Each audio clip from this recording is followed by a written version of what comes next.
Carrie Howes joins me now. She is a capital markets professional from all over the planet, and Carrie has lots of experience across resources and biotech and cannabis. And Carrie, welcome. Thank you. Carrie, let's start with a quick rundown of where you've been hanging your hat in the last 10 years, career side. I recently moved back to Toronto a year ago now from Dubai. I was in Dubai for 9 years, but mostly working with the European markets. So I was commuting pretty much from Dubai to London and mainland Europe to hold roadshows. And how's life in Dubai? I've never been. It's a fantastic place to live. Is it? Yeah, we Really? offer roadshows there too. Really? So I guess it's all sunshine. Sunshine and tax-free. Wow, that's very compelling. Yeah, Let's not get stuck on that though. So I'm curious now, we're at this point in the cannabis industry's evolution where the investment attractiveness of the sector is down because of the contraction in prices. But one of the things that's always been a mystery to me is how the cannabis industry has not quite taken off in Europe as it has on this side of the Atlantic Ocean. Why is that?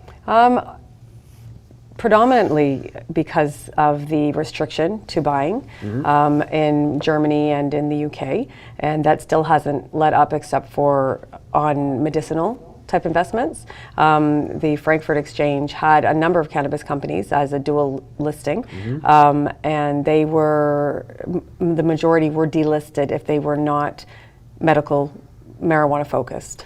Oh, so if it was a Canadian company that was listed in Frankfurt that had a recreational line, they were disqualified? Exactly. Oh, exactly. Interesting. So, and they were delisted very quickly. So it happened within a number of months.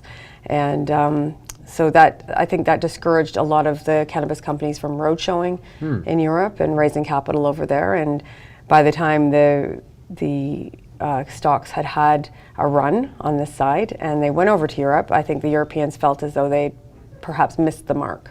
So they were watching intently and hoping that they could possibly get in on the next round or the next wave, which hasn't happened yet. Right. Yeah. I've heard that there's still there's only 30,000 patients who are prescribed cannabis on all of Germany at this point.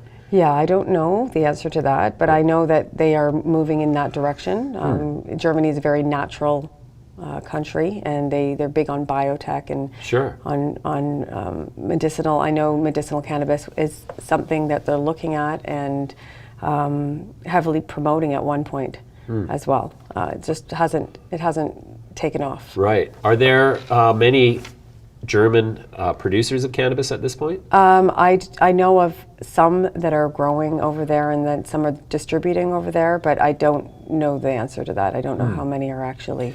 To what extent do you get the sense that Germany is trying to protect the opportunity inherent in the evolution of cannabis for the German people? I would think that that's likely the case. The Germans do like to protect and have their own. Sure. And time will tell, I think, when we see what companies start to go through that whole stock listing process, both on German companies as well as Canadian companies listing over there. Huh. And what is the attitude towards cannabis in Dubai? There isn't one. There isn't one? No. There's no attitude? Well, it is very much an illegal substance still in Dubai, yes. So no medical? That there absolutely is a medical market. It would come from a fully biotech way. I have not roadshowed a medical marijuana or a marijuana company of any sort in the Middle East. Really? Yeah. So if, let's say that I have a cannabis company that has very much a biotech phase 2A trial ready to go, designed by the London School of Economics, that's going to create a compound specifically targeting traumatic brain injury, which affects upwards of 5 million Americans every year. Would that be something that the people in Dubai would look at? I think there is they are extremely advanced when it comes to the hospitals there are very advanced. A lot of the research comes out of the Middle East. Right. It is a hub for the entire Arab Spring. Right. Has come into Dubai and into the Middle East and the UAE. And I think that there would be, from what I've heard, there is there is a focus happening there.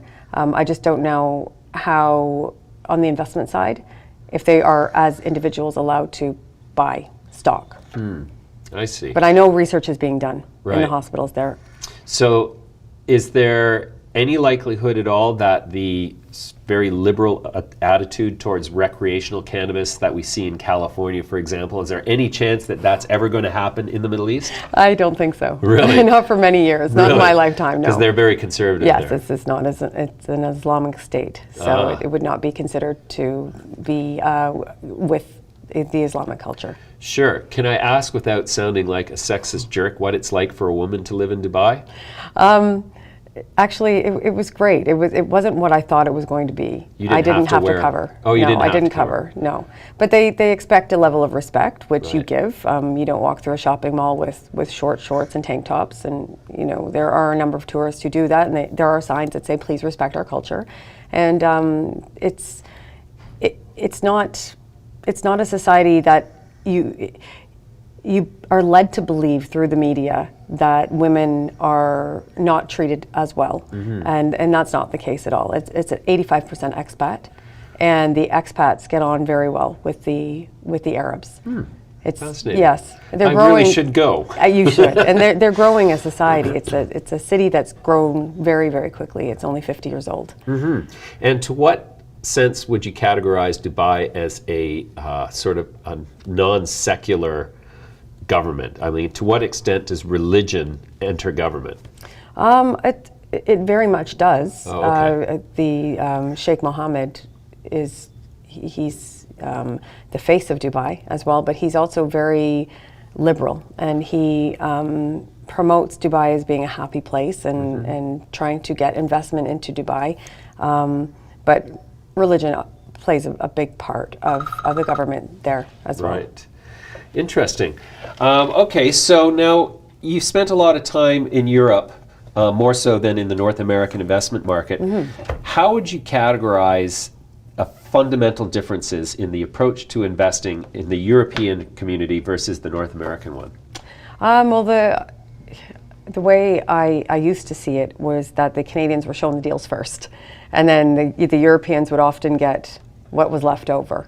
Right. It would depend on the broker, depend on the deal. Europeans obviously would say to the Canadian companies, "Why are you coming here? Have you reached your maximum capacity in Canada or in North America? And what's your purpose of coming to Europe to get investment?" Because predominantly in the past, you would see African focus coming out of the UK. So African mining, the UK and Europe understood certain types of mining investment and resource investment that the Canadians didn't. Not a lot of African investment came out of North America, for instance. So that was interesting. It was a geographical play. But the Europeans have for quite a long time followed the Canadian stock exchanges, and they hold accounts over here, and it was there were brokers over the course of the past 25 years who have gone to try to get those accounts in Paris and London and Switzerland, of course, and the Swiss are well known for being gold investors. Interesting. Is there as much of a high-risk culture when it comes to startups in Europe as there is in Canada? Absolutely. Oh, they Yes, are. They're yes. risk tolerant. Risk tolerant? Yes, I would say there are, because there are a number of companies coming out of France. Right. If there is a French exchange, there are other exchanges over there as well. That the Canadians, you rarely see Canadians buying on the European exchanges. True. But you see the Europeans buying on the Canadian exchange, which is quite interesting. But Right. Interesting. All right, Carrie. Well, we're going to have to leave it there for now. It's been our sweet spot of 10 minutes, so we'll come back to you in due course. Thanks very much for joining me you. today.